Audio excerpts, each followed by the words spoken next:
नरेंद्र मोदी और भाजपा का सरकार है। इन 12 सालों में देश के मेहनतकश किसान, मजदूर, खेत मजदूर और हर तबका बेहाल है।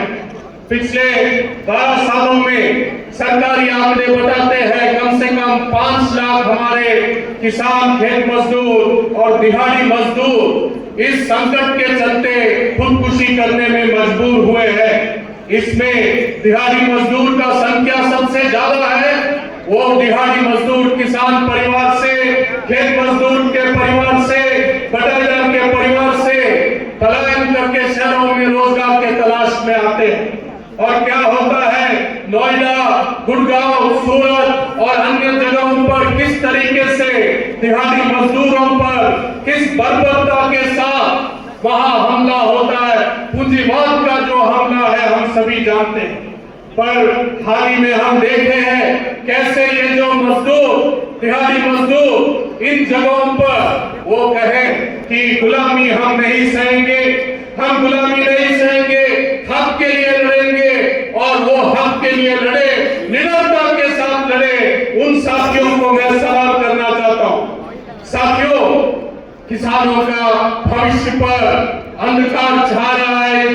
जिस तरीके से नीतियां लागू कर रहे, अमेरिका के साथ डोनाल्ड ट्रंप के सामने नरेंद्र मोदी सरेंडर करते हुए व्यापार समझौता हस्ताक्षर कर रहे हैं, ये हमारा किसान का भविष्य को खत्म करने वाला है। साथियों, वहां बड़े बड़े किसान हैं, कुछ लोगों के पास 3 लाख एकड़, 2 लाख एकड़ और कम से कम औसतन एक किसान के पास 470 एकड़ होता है।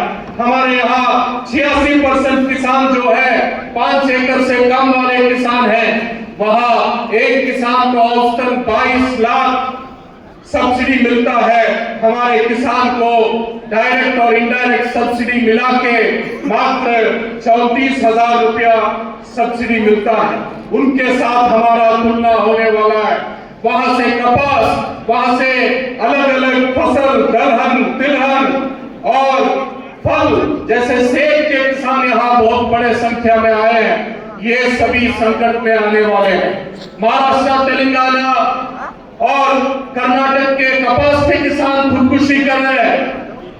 अमेरिका से कपास कम दाम में आ रहा है, हमारे यहाँ के लागत खर्च से भी कम दाम में आ रहा है। न्यूजीलैंड के साथ मुक्त व्यापार समझौता हो रहा है। एक रिपोर्ट के अनुसार 26 रुपया में 1 लीटर दूध यहाँ आएगी।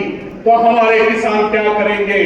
किसान खेती छोड़ने में मजबूर हो रहे, खेत मजदूर हो रहे, दिहाड़ी मजदूर हो रहे, पलायन करने में मजबूर हो रहे। और इस दौर में इस केंद्र सरकार नरेगा को खत्म किया है, जो हमारा 100 दिन का रोजगार का हक को गारंटी करती थी, उस नरेगा को खत्म कर चुका है।